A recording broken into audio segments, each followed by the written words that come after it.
Hello everyone, चलिए हम लोग देखते हैं 1 से 5 फरवरी के बीच का इंपॉर्टेंट करंट अफेयर्स बिहार का। सिर्फ 5 अप्रैल तक का हो गया, मार्च और अप्रैल हो गया, फैब और जैन बचा हुआ है आपका। तो फरवरी के अंदर प्रधानमंत्री आवास योजना ग्रामीण वाला, तो यहाँ पे प्रधानमंत्री आवास योजना जो ग्रामीण है उसके अंतर्गत जो घर बनाया जा रहा है उसका औसत, भारतीय राष्ट्रीय जो औसत है वो 78% है, लेकिन बिहार ने बाजी मार ली है। बिहार जो है टोटल 86% के साथ पूरे स्टेट के अंदर तीसरे पोजीशन पे चल रहा है, यानी भारत में तीसरे पोजीशन पे चल रहा है। 86% नेशनल औसत से इसका ज़्यादा है। वीटीआर में मोर का अधिवास क्षेत्र, वीटीआर वाल्मीकि टाइगर रिजर्व, तो वाल्मीकि टाइगर रिजर्व अब हमारा जो राष्ट्रीय पक्षी मोर है इसका भी वहाँ पे अधिवास क्षेत्र बनेगा और उसके 5 क्षेत्रों में मोरों को रहने के लिए एक अनुकूलित जगह तैयार किया जाएगा। और पहले से ही भी मोर की काफ़ी संख्या बढ़ गई है, आसपास के गांव में भी बहुत आसानी से उसको देखा जा सकता है। रामानंद सिंह बिहार के वरिष्ठ पत्रकार थे, इनका राजनगर जो मधुबनी के पास है वहाँ डेथ हो गया। गंगा एक्सप्रेस वे की अगर हम बात करें तो कैमूर जिला में गंगा एक्सप्रेस वे का जो निर्माण हो रहा है उत्तर प्रदेश के लास्ट से लेकर बंगाल के बीच की कनेक्टिविटी को ठीक करने के लिए, तो कैमूर, इसमें यूपी भी है, बिहार भी है, झारखंड भी और बंगाल भी है, कनेक्टिविटी बढ़ेगी। काशी कोलकाता एक्सप्रेस, ये जो है बिहार का जो कैमूर जिला है यहाँ सबसे लंबा ये बनेगा एक्सप्रेस वे के नाम पे, गंगा एक्सप्रेस वे के नाम पे, और ये लगभग 52 किलोमीटर की इसकी लंबाई होगी। रोहतास में 36, कैमूर में 38, गया में 33, इस तरह से ये आगे की तरफ निकल जाएगा। राष्ट्रीय वायु गुणवत्ता सूचकांक, इसके तहत क्या हुआ, बिहार राज्य, मतलब ये जो इंडेक्स राष्ट्रीय स्तर पे निकाला गया है उसमें बिहार का जो मुजफ्फरपुर है वो सबसे पॉल्यूटेड शहर के रूप में उभरा है। 411 इनको नंबर मिला है सूचकांक में। पटना 320 पे है और पटना के 6 अलग अलग एरिया को लिया गया है, उसमें जो उसका राजधानी वाटिका क्षेत्र वो सबसे अधिक पॉल्यूटेड है। तो ये फैक्ट है यहाँ पे। कोई भी बच्चा पीछे नहीं और माता भी छूटे नहीं, कोई भी बच्चा पीछे नहीं, माता भी छूटे नहीं, ये एक अभियान है। इस कार्यक्रम के तहत बिहार सरकार महादलित, दलित, अल्पसंख्यक, अति पिछड़ा वर्ग अक्षर आंचल योजना के तहत जो ये समुदाय विशेष के लोग हैं, बच्चे हैं और जो माताएं हैं, उनके एजुकेशन को मजबूत करने के लिए 9 जिलों में ये कार्यक्रम ऑलरेडी चला रही थी। लेकिन अब इसको 9 जिले के बाद जो एक्स्ट्रा 29 जिले बचे हैं, बचे हुए, इन सब जगह पे इसको चलाएगी, यानी पूरे जगह पे ये अब चल जाएगा। इस कार्यक्रम में प्राथमिक शिक्षा के क्षेत्र में नेशनल इंटरनेशनल लेवल पे काम कर रही संस्था प्रथम का सहयोग लिया जा रहा है। ऑलरेडी जो 9 जिले हैं उसके अंदर वैशाली, नालंदा, जहानाबाद, कटिहार, किशनगंज, अररिया, पूर्णिया, सुपौल और अरवल शामिल है। तो यहाँ पे चल रहा है, अब बाकी और भी जगह पे स्टार्ट कर दिया जाएगा। अंजलि सिंह पूर्व सचिव और मुख्यमंत्री के परामर्श, इसमें अंजलि कुमार सिंह जो हैं इनको बिहार का संग्रहालय का, बिहार म्यूजियम का महानिदेशक बनाया गया। इसके अलावा मनीष कुमार वर्मा, इसको बिहार के मुख्यमंत्री का अलग, मतलब एक अतिरिक्त एक्स्ट्रा परामर्शी बनाया गया है। 2000 बैच में उड़ीसा कैडर के IAS अधिकारी हैं, ये पिछले साल रिटायर हो गए हैं, पटना के DM भी रह चुके थे।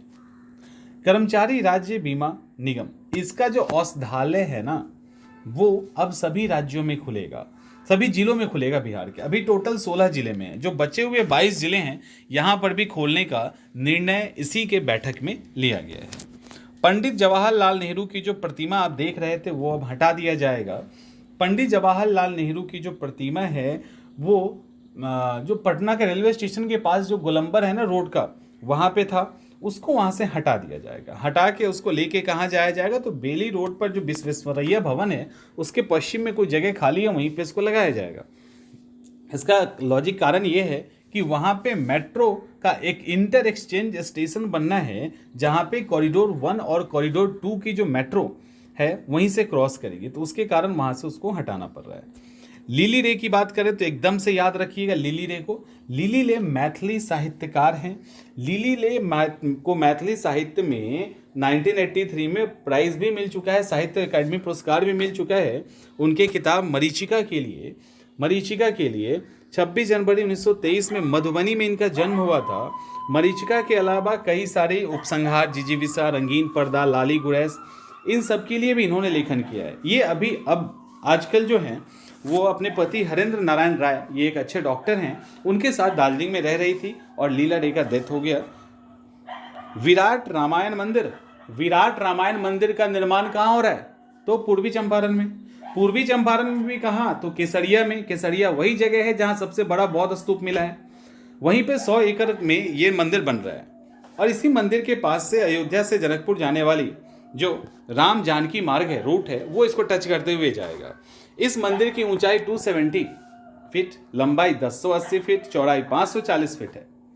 ये मंदिर जो है 100 साल में बन के मतलब ये जब बनाया जा रहा था तो इसका जो एक्सपेक्टेड एज था वो 100 साल मान के चलाया जा रहा है, लेकिन अब इसके स्ट्रक्चर के अंदर बदलाव कर दिया गया है और बदलाव करने के कारण जो ये 100 साल के लिए बन रहा था, अब ये बिल्डिंग 250 साल तक चलेगी, ऐसा अनुमान है। अब इसमें हुआ क्या कि इसको अब संसद भवन के तर्ज पे बनाया जाएगा। संसद भवन बिल्डिंग भी आगे 250 साल चलेगी, क्योंकि उसके अंदर एक स्पेशल तरह के स्टील का यूज किया गया है, तो उसी का यूज इसके अंदर भी किया जाएगा।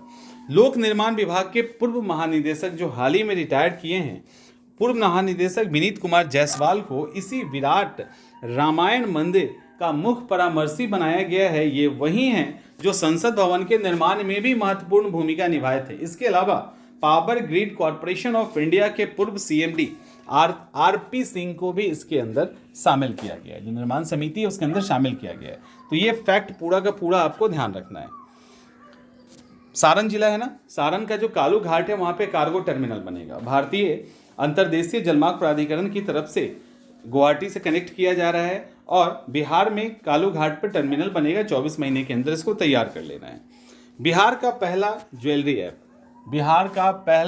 ज्वेलरी ऐप लॉन्च हुआ है और वेबसाइट भी साथ में आया है, और ये कोई और नहीं बल्कि रत्नालय ज्वेलरी जो काफ़ी पुरानी है उसने किया है। 5000 से अधिक डिज़ाइन के ऑप्शन यहाँ पे मिलेंगे। पेमेंट गेटवे के थ्रू पे करके खरीदा जा सकता है। तो ये वाला जो है रत्नालय ज्वेलरी ने पहला ऐप लॉन्च किया। तो ये रहा आपका important current affairs Bihar special का 1 से 5 फरवरी के बीच का।